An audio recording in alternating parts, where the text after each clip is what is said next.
And welcome back to the broadcast. As we said yesterday, Mike is off for the entire weekend celebrating his birthday and also being a part of that honor flight program, and he's taking a little jaunt down to Washington, D.C.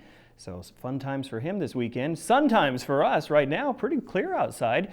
Recent high was 54 degrees. Recent low overnight was 34. Record high was set in 2009 at 74 degrees. That's a scorcher.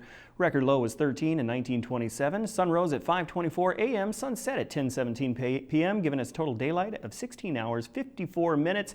Tomorrow, we will break that 17-hour barrier. Let's go ahead now and take a look around the state and see what we can see.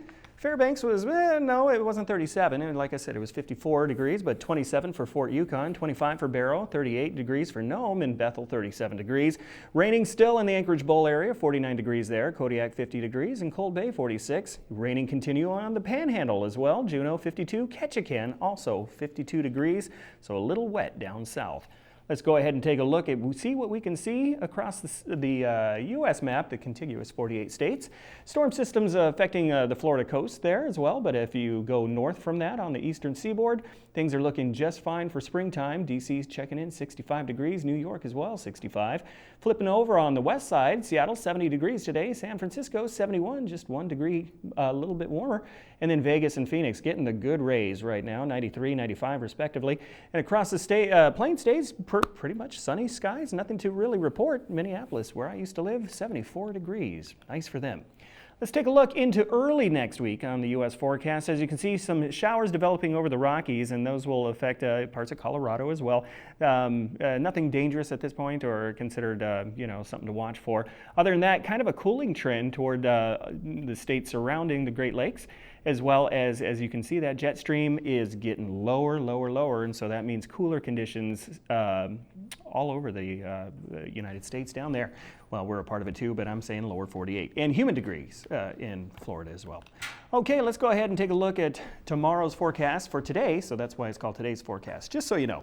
In Barrow, 31 degrees. Nome, 46, checking in hopefully for tomorrow. In Fort Yukon, a little wet, but a little warmer too, 53 degrees for them. Let's go ahead now and take a look at interior temps for tomorrow. 62 for Fairbanks with overcast conditions. No chance really right now for showers, but you never know. The weather can change in an instant around here. Delta, 55 expected, and Healy, 54 degrees. Both of them clear skies. Taking a look at the Panhandle, and what do you know? Through the weekend, they're still going to get some wet weather. 40-mile-per-hour gusts as well for Juneau and Ketchikan, so there must be a strong system blowing through there. So it'll also be replicated on the southwest side. As you can see, mixed bag of weather, as Mike always says, 56 degrees, some sprinkling in Bethel, constant downpour in Kodiak and Cold Bay as well, showers for them. Go ahead, take now a look at the Anchorage Bowl area, 51 for Homer and Anchorage, and wetness all around as well, including 49 degrees at Valdez. Okay, let's go ahead now and take a look at your kids' Weather Watch trivia info of the day.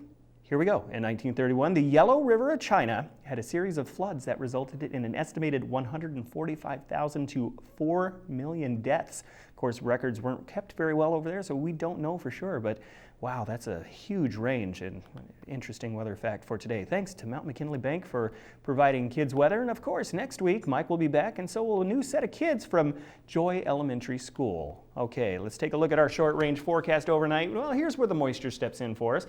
Mostly cloudy to partly cloudy, rain and thunder north of Fairbanks, but you can expect perhaps an isolated shower or two here locally in the interior.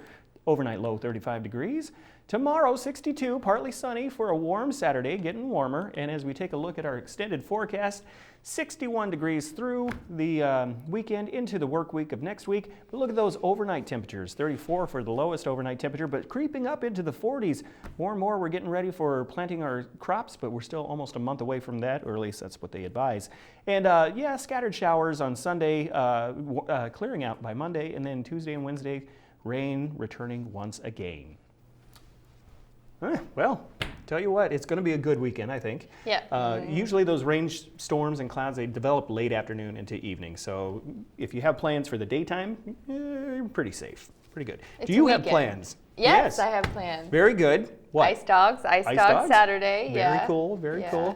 course, it's playoff, and so a Sunday game if possible, if they tie it up 1-1 on Friday and Saturday. So have fun, scream loud, enjoy. I'm going to be working. Do. Okay. All right. Before we go tonight, KTVF and Bailey's Furniture are teaming up again for the annual Spring Dream giveaway. How very right you are, Sarah.